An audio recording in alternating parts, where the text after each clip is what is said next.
लाए का मतलब तो सबको ही पता होगा। अगर नाउन के तौर पर इस्तेमाल हो तो मुराद है झूठ, और अगर वर्ब के तौर पर इस्तेमाल हो तो मुराद है झूठ बोलना। इसी से मुताल्लिक एक लफ्ज़ बिलाए, BELIE, बिलाए। बिलाए से मुराद दो इसके मतलब हैं, दो मीनिंग्स हैं। पहला वफा ना कर पाना, या टू गिव फॉल्स इंप्रेशंस, झूठा तासुर देने की कोशिश करना। और दूसरा मतलब है टू कॉन्ट्राडिक्ट समथिंग, किसी चीज़ की मुखालफत या तरदीद कर देना। तो बिलाए जो कि एक वर्ब है वो दो सेंसेस में इस्तेमाल होता है।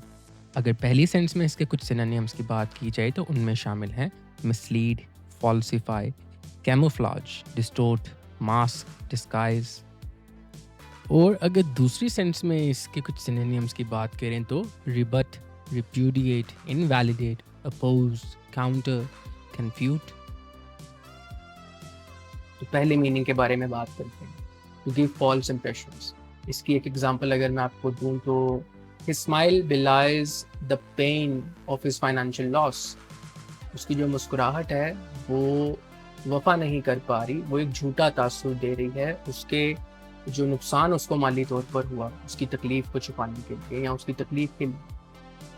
तो यहाँ पर बिलाई से मुराद फॉल्स इंप्रेशन देने की कोशिश करना, झूठा तासुर देने की कोशिश करना। ऊपर से जिस तरह वो मुस्कुरा रहा है, लेकिन दिल ही दिल में उसको तकलीफ या दुख भी है अपने नुकसान का।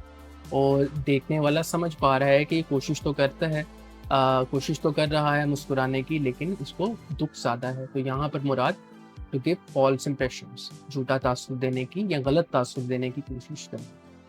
अब आते हैं दूसरे मतलब की तरफ, जिसका मतलब है जहाँ पर बिलाए का मतलब है कॉन्ट्राडिक्ट करना, मुखालफत करना या तरदीद करना।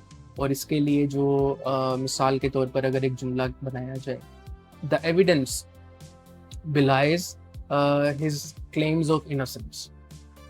जो सबूत पेश किया गया है वो तरदीद कर रहा है किस चीज़ की, उसके जो दावे हैं मासूमियत के या बेगुनाही के, इन तमाम दावों की तरदीद कर रहा है, मुखालफत कर रहा है जो सबूत आया है। तो यहाँ पर भी लाए से मुराद कॉन्ट्राडिक्ट करना या तरदीद कर देना, झुटला देना, मुखालफत करना। आपका टास्क, अगर आपने ज़िंदगी में कभी कोई फॉल्स इंप्रेशन देने की कोशिश की है या झूठा तासुर देने की कोशिश की है, तो इस लफ्ज़ का इस्तेमाल करते हुए नीचे कमेंट्स में एक सेंटेंस लिखें। और ऐसे ही वर्ड्स को जानने के लिए मुझे फॉलो करें।